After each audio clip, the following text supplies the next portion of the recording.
What's up, everybody? Nostalgia Goggles 43 here. I should say everybody on YouTube, everybody on Twitch. Thanks for hanging out. We just took apart the 76ers, and now we'll probably have stiffer competition, the Orlando Magic. So Indiana's now clinched playoff berth. Playoff picture is getting more and more solidified. So Orlando is likely to be the third seed, maybe the fourth seed, depending on how things go with Chicago, battling it out for home court advantage. So we may face them again in the playoffs, we may not. Yeah, I assume the red means that I've clinched the division. Or maybe just home court advantage in general. I'll take a brief look at the Western playoff picture. The two teams that beat us are both looking like strong contenders for playoff seeds, but neither of them will have home court advantage. We probably won't see them in the finals. Yeah, again, if Orlando ends up being the third seed, we probably won't see them in the playoffs. If they're the fourth seed, then we probably will. Let's see how that goes. And review the league leaders as well. We're here. Ellison Murray, no surprise there. Was that for most of the season. And then that performance catapulted Sharon Wright onto the leaderboards for field goal percentage, a stat that is just dominated by your Toronto Raptors. We got, what's that, 5, 6, 7 out of the top 12.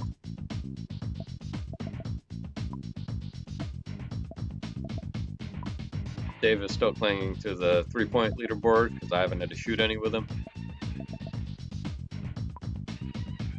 The real story here is how many more three-point shots we've taken than anybody else. Even Dennis Scott and Del Curry. Nobody on the rebounding chart. Poor Popeye Jones. Haven't been giving him enough minutes. Stoudemire still clinging to that last slot on the blocks leaderboard. And still well in second place for steals. That's that. Not quite that. First, to remind everybody, 10% of anything I make from this goes to the Retina Foundation of the Southwest. They're doing great work, good research. Please support them. Oh, rosters. Right. No, not right. That was the last game. Maybe right again, I'm not sure.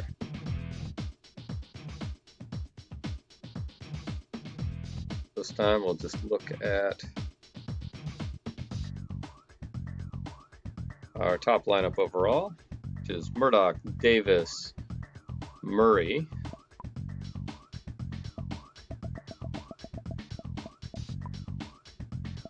Jones, and Miller is the center. A little surprising.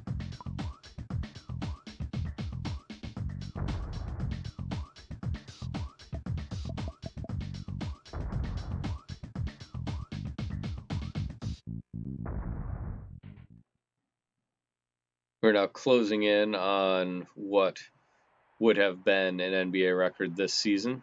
69 wins was the highest going into 95-96. The real-life Bulls won 72, something the digital Bulls are not anywhere close to doing. So we hopefully will break that record tomorrow for the second game of the doubleheader. But first we have to get past these folks.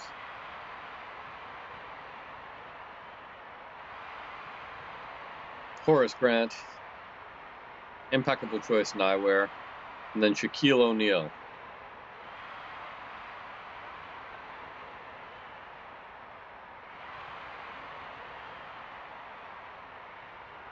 This is the core of the Magic squad that lost in the finals, in the 95 finals, so defending Eastern Conference champion.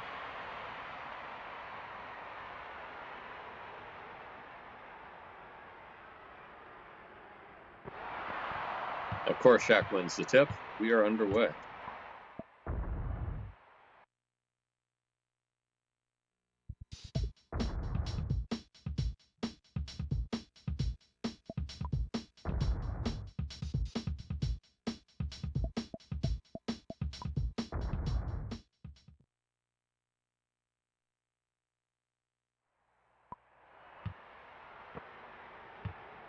That's all right. Welcome back. Shaq puts it in. The leader got wrecked under caution by a lap car. Drama ensued. I don't know what all of that means.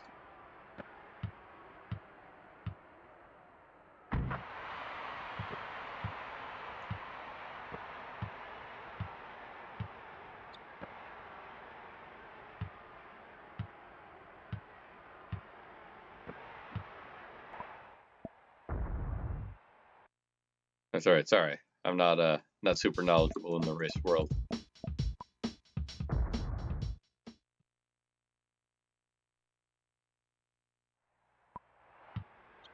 What? That was pitiful on my part. I had all day.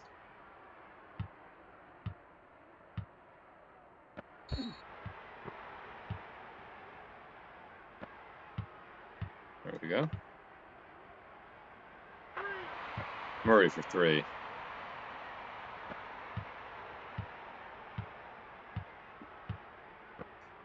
Nothing worse than when you know it's all your fault. Don't I know it. It's true in the game, it's true in real life.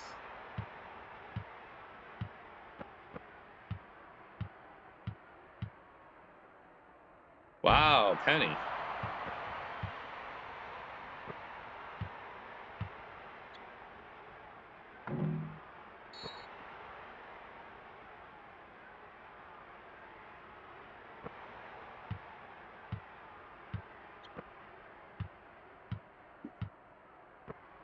I do have a friend who blames me personally for this COVID-19 thing.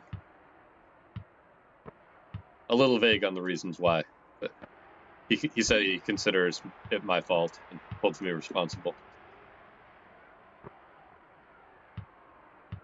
So I like to think I didn't cause this, but he says otherwise. So.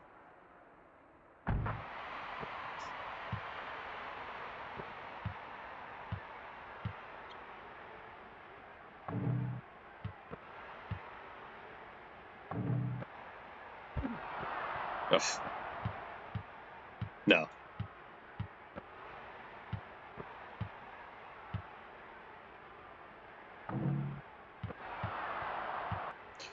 No, he was just messing with me. I assume.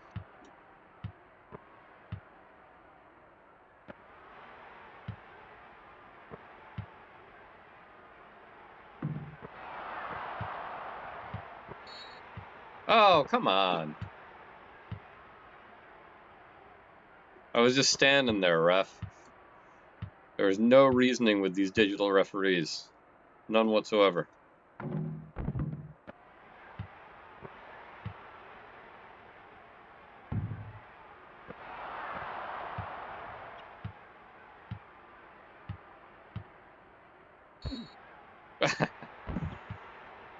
Boy. Hardly seems necessary. Anyway, this lineup's done. On to the next. So still Murdoch, still Davis. Ellis this time. Right in at center. Coming off his incredible performance against his former team. And Miller rather, can stay, but forward.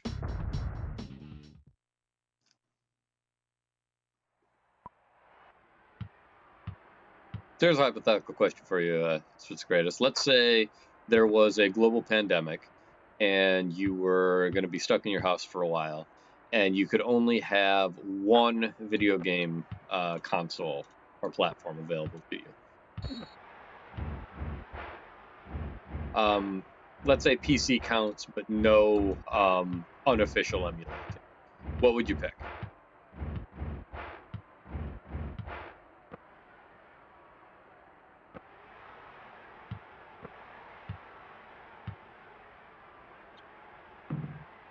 Nope. Get that board.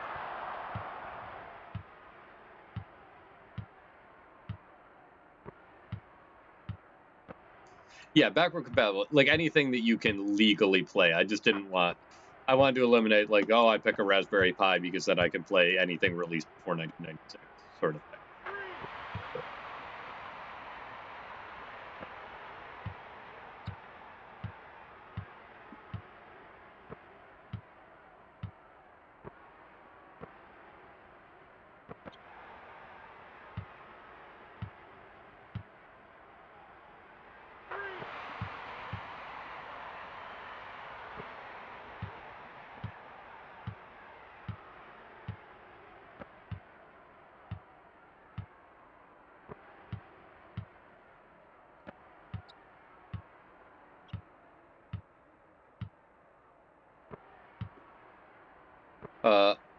Unfettered. Murdoch has 3 fouls in the first quarter. Which is too bad, because I was otherwise digging this lineup. But we can't. We can't let that continue. So put in Bogues.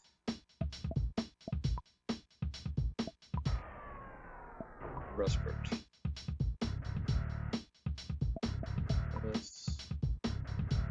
Pinkney. And right Kingston.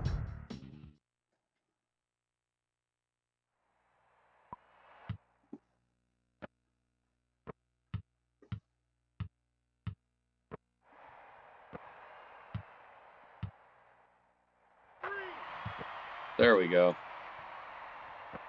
This lineup already feels like a winner.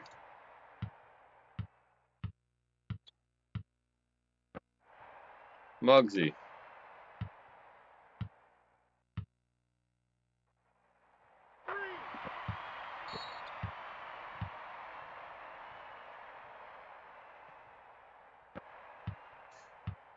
Locked on for a year. It has to be PS4. You can play virtually the entire PS2 library plus PS4. You can't beat that. Tell me more. How are you playing PS2 games on PS4? I know that they were doing like some re-releases, but have they like ramped up the frequency of that? The last I looked, they didn't have. It wasn't that deep.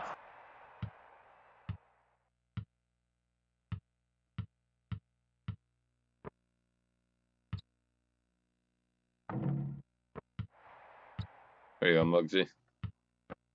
Ugh, bad pass. Good recovery, though.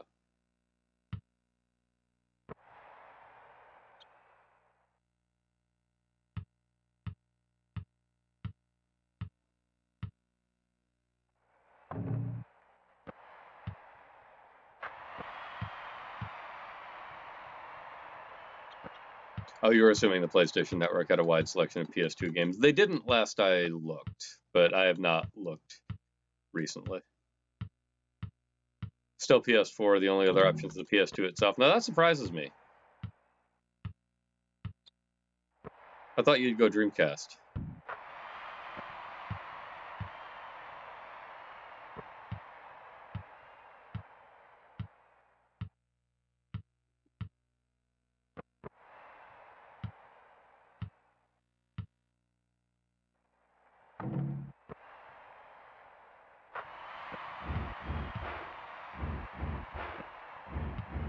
If we're unfettered, no, you have to go PlayStation. Well, fair enough.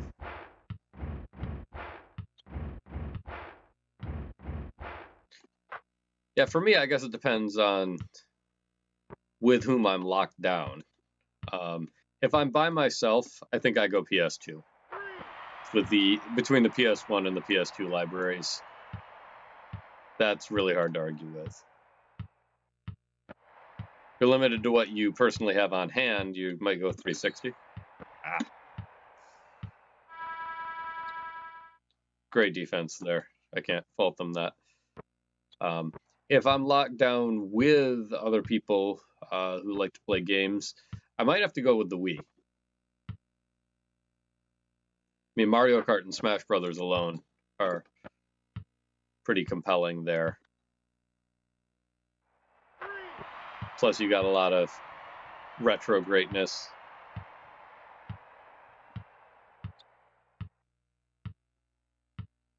Problem with Dreamcast is the library is both small and the games are limited in scope.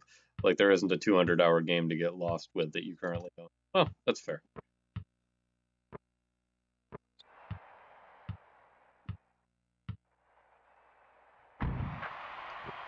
The only thing that disappoints me about the Wii is I actually had given some thought to the GameCube, believe it or not, even though the Wii can play GameCube games, because there's only so much Crazy Taxi you can play. Fair enough. Not sure what the slowdown there was, but we can work with it. Yeah, the GameCube can play the entire Game Boy library. Game Boy, Game Boy Color, Game Boy Advance. Which is a huge thing. Not emulated, there's a hardware add-on. Like a 32X, but, with actual games. Now, in contrast to the first game where everybody was shooting well, now nobody's shooting well, although we've already made more three-pointers than both teams combined. First time up.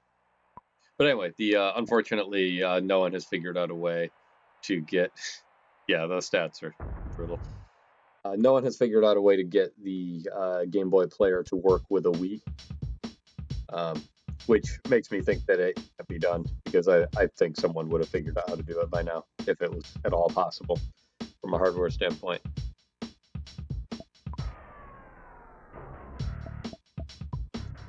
Try Murray and otherwise the same line. Let's see how that goes.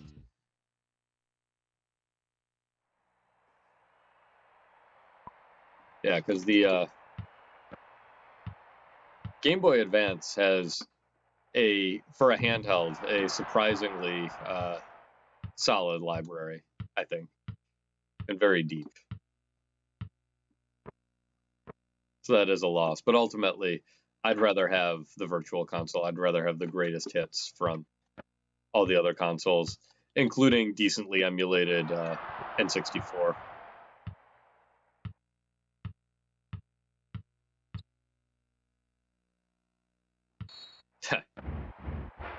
There we go. Never owned a handheld. Yeah, I had a Game Gear as a kid, which was a huge mistake.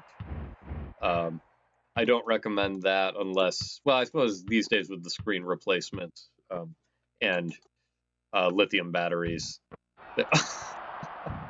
This is just awful. I'm sorry.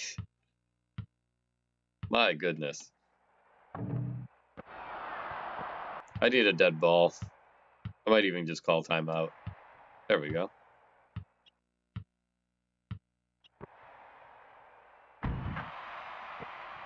Two for 12, Tracy Murray. Anyway, so the Game Gear was fine, other than that the batteries used to last me literally 15 minutes.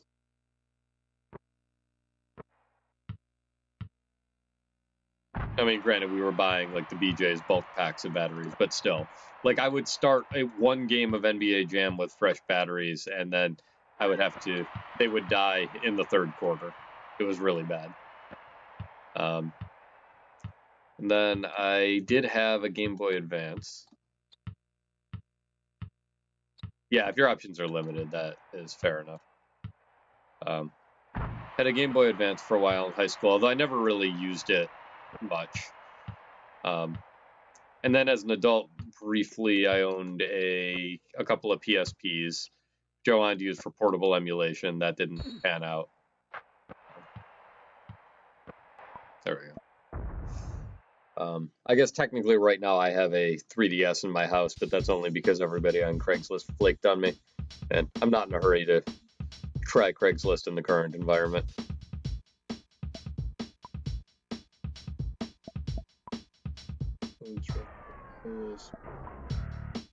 Davis. The correct Davis. Antonio Davis.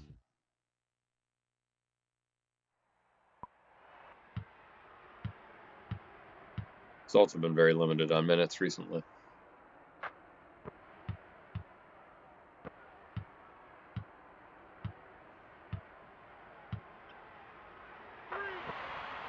I feel like the GBA has been sort of lost to history. A great piece of tech with great games that was wedged between behemoths of the Game Boy and the SP.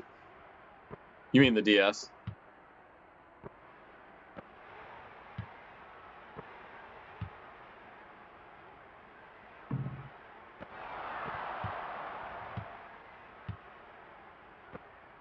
Yeah, sure. I mean, the DS library is also hard to argue with, but the problem I have with the DS is more ergonomic than anything, honestly.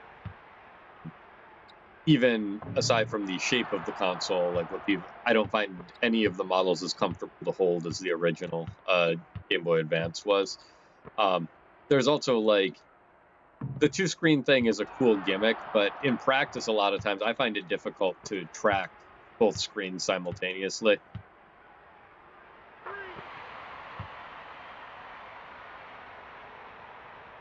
Just harder to work with, or maybe that's just me. Maybe I'm just old. Yeah, the other thing with the DS is it was powerful enough that you could actually start getting into the 3D era, whereas the GBA is kind of like, what people have said about the Saturn PS1 era is that it's really a shame that 3D gaming happened because you could start to do so many things in the 2D space, both with newer understanding of game design and more powerful hardware. And the Game Boy Advance is technically a 32-bit system, although in practice it's probably not even as powerful as a PS1. It's probably more like a super duper SNES.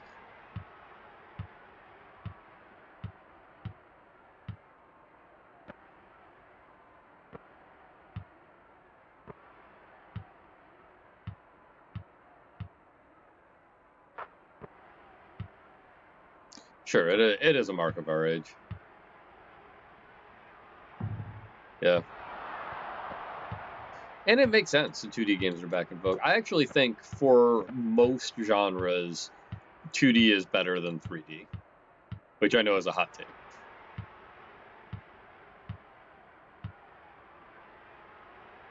Ironically, sports is one exception. I think 3D graphics have been good for sports, including racing. And there are certainly genres that wouldn't really be possible in 2D that we have now. But like platforming games, better in 2D. Puzzle games, I generally think are better in 2D. Shooters, better in 2D. I guess beat 'em ups are better in 3D. I prefer Dynasty Warriors to, say, Streets of Rage at this point.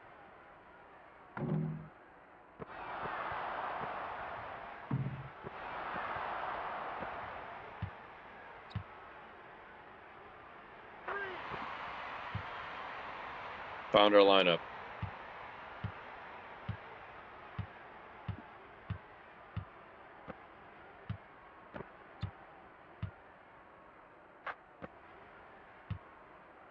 We're actually shooting above 50% from the field.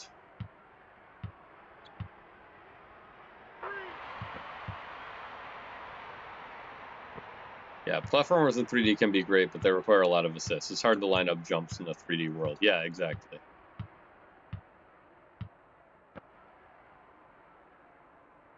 Now, in something like a VR environment, things are different. But then there's other challenges with VR as well. I still haven't quite come across a VR killer app, although Beat Saber comes close. I think in a world where stuff like DDR didn't exist, Beat Saber might be, but I don't think it's enough better than that sort of thing. 2D is much easier to just play. But yeah, that's the thing, right? I mean, I remember... well, go ahead. New Half-Life in VR. What'd you think? You were both impressed and unimpressed. All right. How so?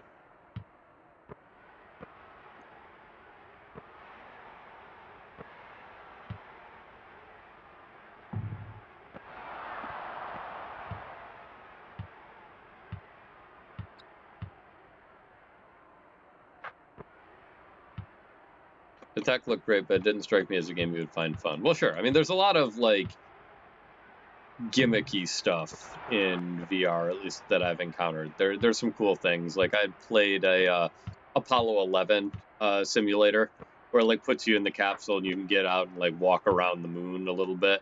And that was a lot of fun until re-entry, which kind of made me motion sick. But, it was neat, but it's not something I could see myself doing, like, multiple times. Like, I'm still having fun 70 games into this season here. And I don't think there are a lot of VR games that would be fun for that long for me.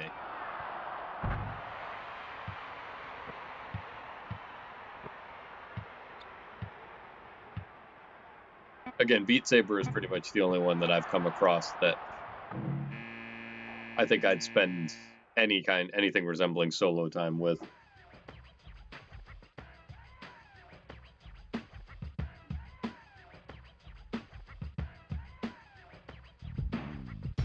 Ellis, quiet 47 points. Field goal percentages look a little less dire all around. Getting creamed on the boards. Fewer assists than the game where we went to 100. Lots of blocks and steals.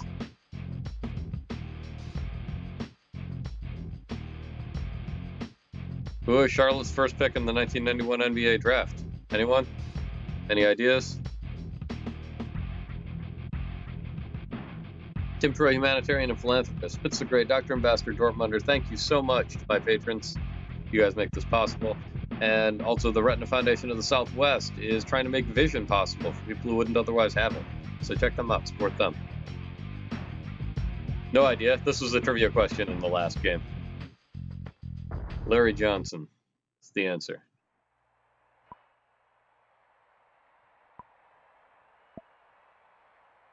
Let me just make sure everybody's rested enough.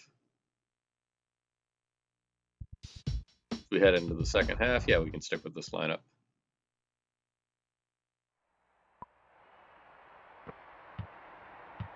Resper bring the ball up here. Let's use Orlando Magic. Take the shot. Nice. It's good when I have other options. Penny Hardaway bringing the ball down. Kicks it out to Dennis Scott.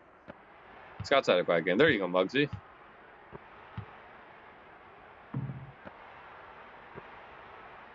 You just gonna stand there, Pinckney? All right, and one.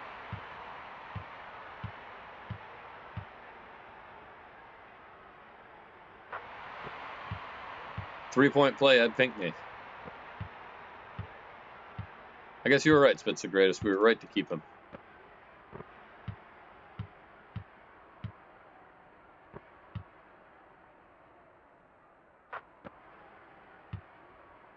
If you're just joining us, welcome.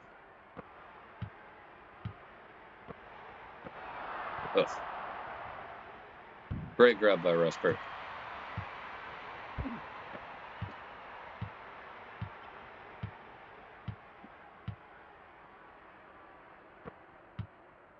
Out to Nick Anderson.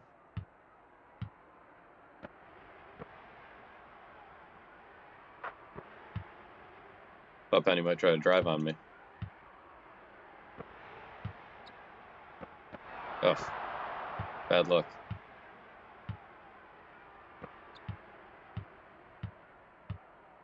Shaq backing down Sean Resper at the three-point line. That's weird. Shaq taking a three. That's really weird.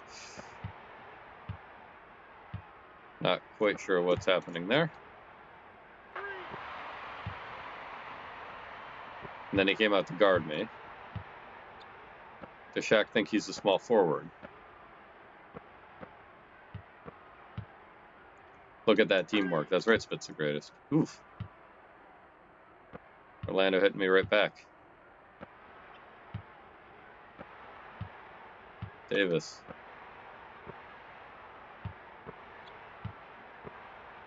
Pinckney, hook. Nice.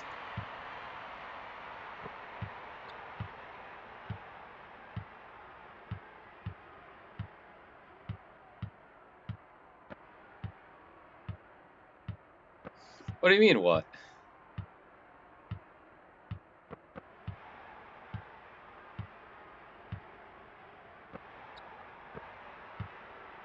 That's 5 for Pinckney. It is. He scored 100 earlier this season. All right, Muggsy, get past Shaq.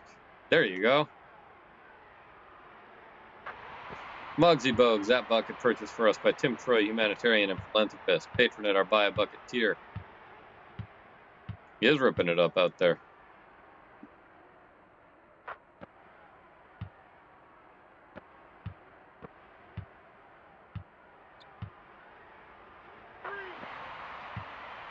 There we go. Their 3-point percentage really suffering.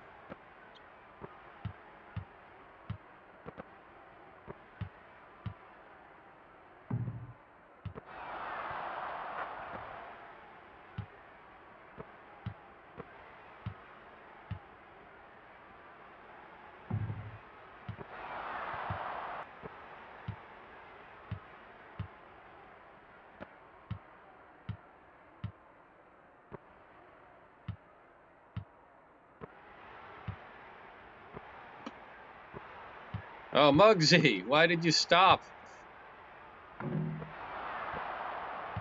Long two. Mid-range two, I guess. But, breaking my own rules. Wow.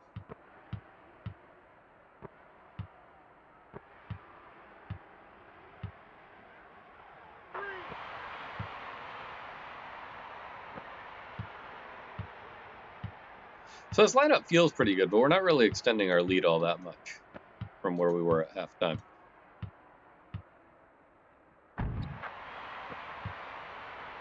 I think we were up 20 at the half.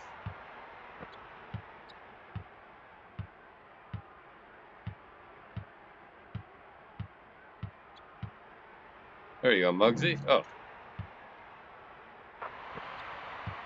Although this was the lineup that got us up 20 at the half, so on balance, they're doing pretty well. But they seem to have stalled out. There we go.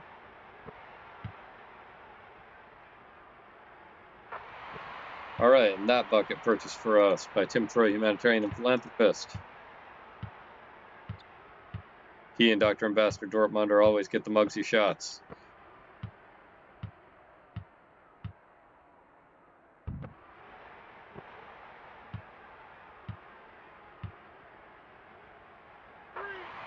There it is.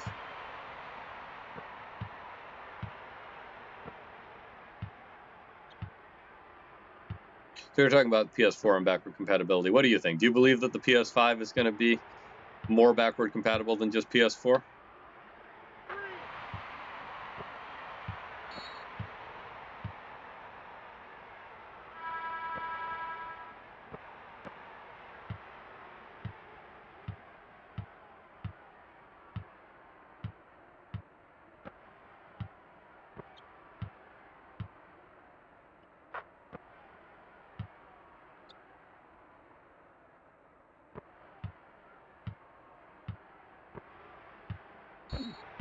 Oof.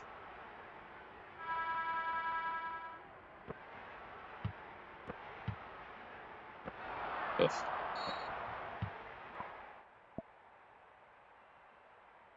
Yes, we did extend it by 10. You hope so. At this point, it doesn't seem like it should be difficult to have hardware to run PS2 games. Yeah, so I don't think PS2 is going to be the issue. I think PS3 is going to be the issue. Right, the big one would be PS3 games. There are games that are trapped on that console. Right. Although PS3 emulation is actually kind of impressive. I've seen some demos of it and on PC, and it's there are some games that are actually playable.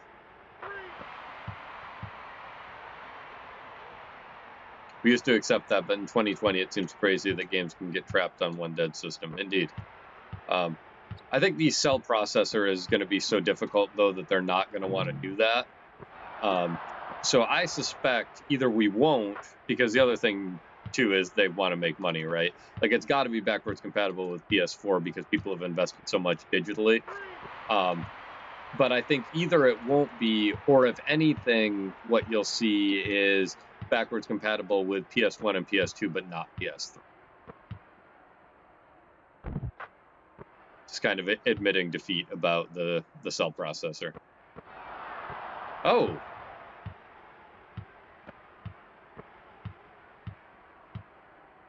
Probably should have taken these guys out. Figured it was almost the end of the quarter, so I just let them go.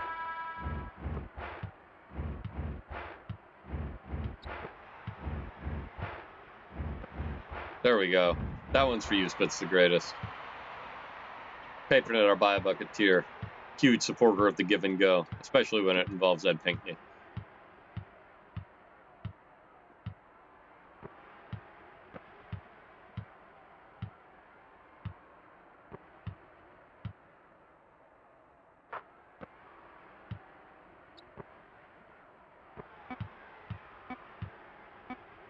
Pinckney for 3. Ugh. Oh well.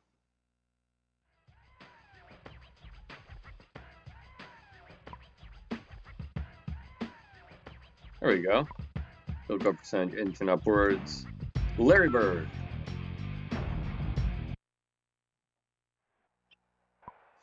It really would be admitting defeat. Like, what a gigantic blunder the PS3 was in hindsight. Yeah, which is why I don't think they'll do it. I think it's just going to be PS4 only, and they're going to hold fast with PSN for PS1 and PS2 games, and that PlayStation Now streaming, whatever it is, for PS3. It is amazing how much traction that rumor got, however.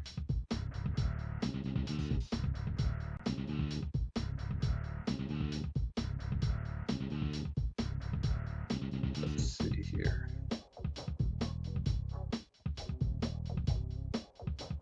So we've been setting Murdoch for a while. We can put him back in.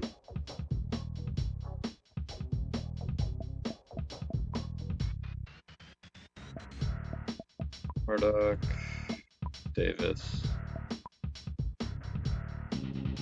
Ellis, Miller, Davis. Sony survived it, and it was still successful, but proportionally it was a colossal mistake. Well, sure. I mean, they squandered a lot of the goodwill they built up in the PS2 gen. I mean, it's sort of like what happened to Xbox domestically with the Xbox One. If they only allow PS1 and PS2 games digitally, if you repurchase them, that would be a slap in the face. Well, why? I mean, that's what they're doing today. Do you consider it a slap in the face on the PS4? Need to be playable off the disc.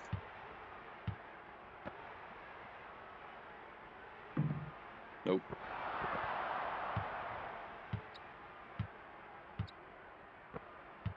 I'm not sure I envision great things for this lineup, but we shall see how it goes. Oh, blocked by Shaq. You do? All right, fair enough.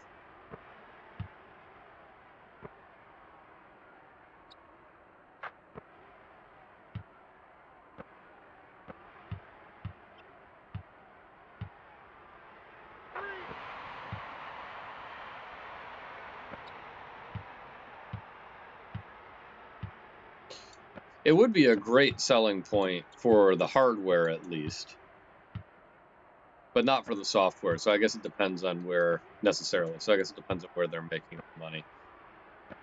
Because, like, for me, I would actually very strongly consider, if the PS5 is fully backwards compatible and can play UHD movies from a disc, I'll get one. I'll replace my my PS2 and my 4K player with it.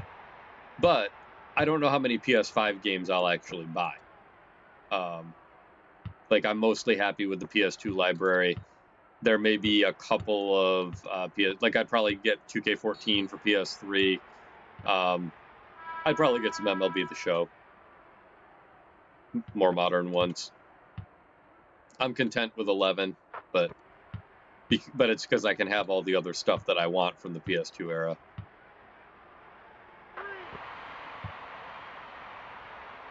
But then again, I don't know how typical of a customer I am. I mean, I imagine not. I'm wearing goggles and playing Super Nintendo basketball games.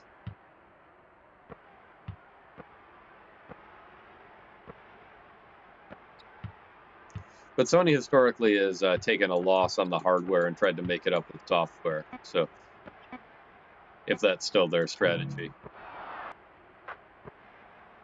I don't necessarily see the benefit to them of attracting an audience who wants to play old games.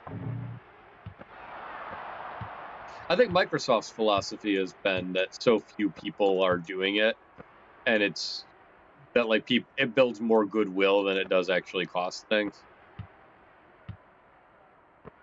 That's funny. You just said basically the same thing. On the same wavelength. Davis. No. Davis. Yes.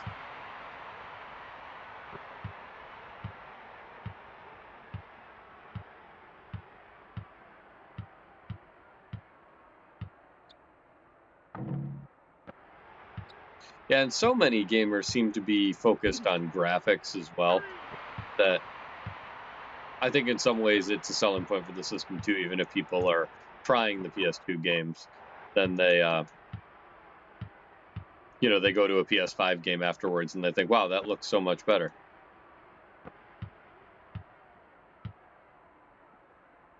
Which I think might even mask some of the what I would consider problems in modern design, because the games do look better. So I think they're perceived perhaps better than they really are in terms of gameplay in some cases. Murray's had a terrible night so far, which continues with that shot. Oh no. Well, at least we won't lose.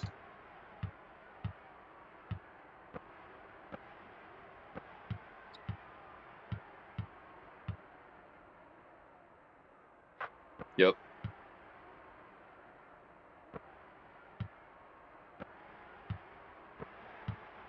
Davis. Can't make it either. All right. 2-point shots for the rest of the quarter. Second game is never pretty. Well, and this is a bad lineup, but we're still data gathering about Oliver Miller, so I got to leave him in. Why aren't you shooting?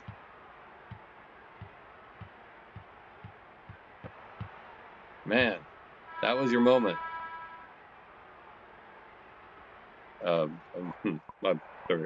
My button stopped working.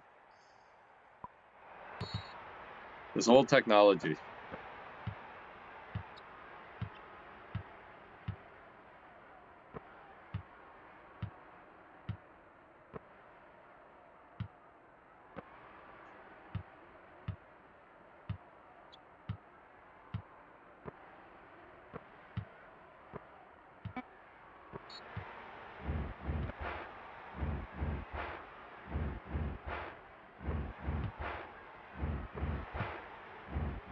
Wow. This left me just very uncheck-like. Leave me that lane like that.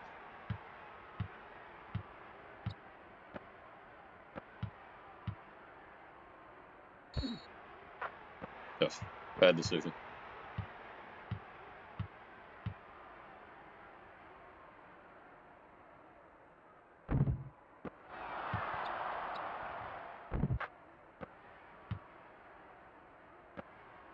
Guys, I was considering what to do with the Genesis Mini because I'm not 100% sure. I want that to be my long-term solution. I can't remember if I mentioned or not. Just because the amount of things, I was thinking about what you were saying, and not just that, but like that I had to overclock it to get it to play Sonic 2 at the right speed. And, all the other, like, fighting with it. Like, by the time I'm done, I actually had to deal with, like, configuration files on inputs after I hacked it to overclock it. And it just, I don't know, that's so much effort. If I'm going to put in that much effort, like, why not go with a PC or a Wii or even original hardware? And I did give some thought to original hardware, but part of it, what made me think of it is my cord flaking out here. Like, that stuff's getting really old at this point. Things that was...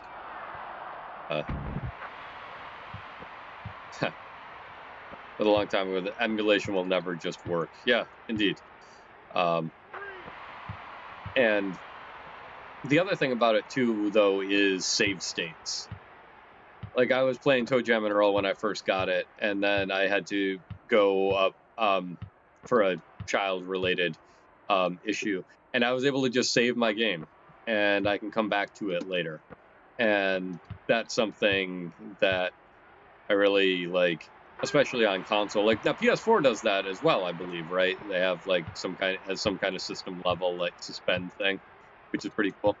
But so does the Wii. And the other nice thing about the Virtual Console that Nintendo has been able to achieve that virtually no one else in the emulation space, PC, Raspberry Pi, or anything else, has been able to pull off, is a really low input on it, especially if you're using wired controllers. So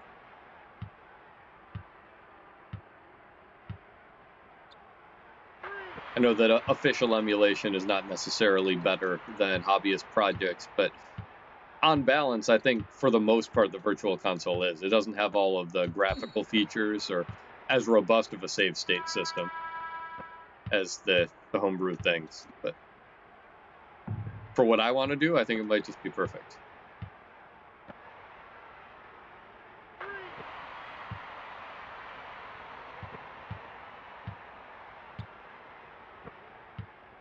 Yeah, I'm getting less and less keen on unofficial emulation as time goes on. I mean, obviously, I'm using a real SNES for this, but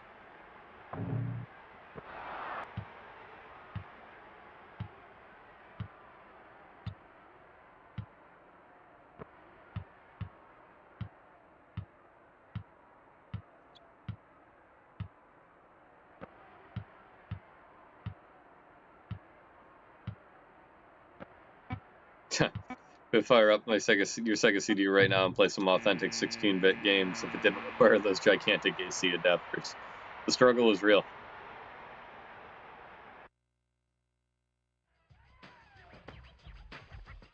There we go. 40-point victory. Dale Ellis, player of the game. Ended up shooting very similarly from the field, percentage-wise. You need to tear your setup apart to make them fit. I believe it. Give them their own power strip. Look at the stats. 11 points for Ed Pinkney. Third highest scoring on the team.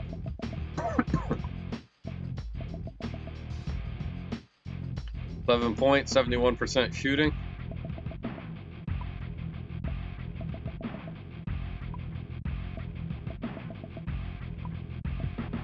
And a free throw.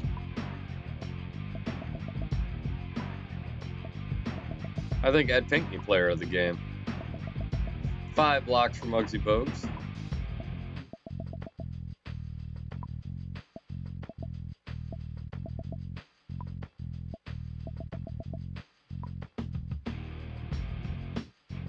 On the Magic side, Brian Shaw, coming off the bench, had a solid game, led him in scoring.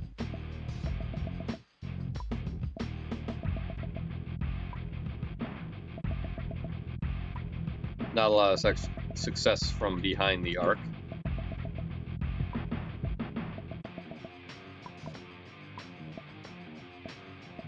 For Orlando. It's odd since they were one of the better three-point shooting teams in this era.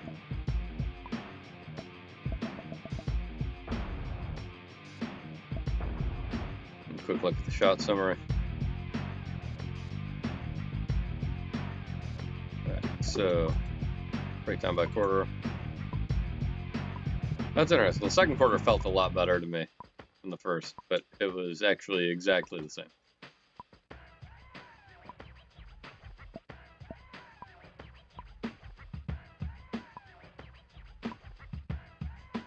Behind the backboard, that one shot, not ideal.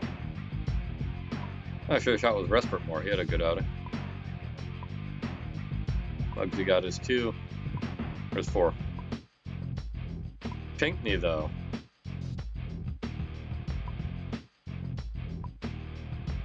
Nearly the field goal percentage leader for the team.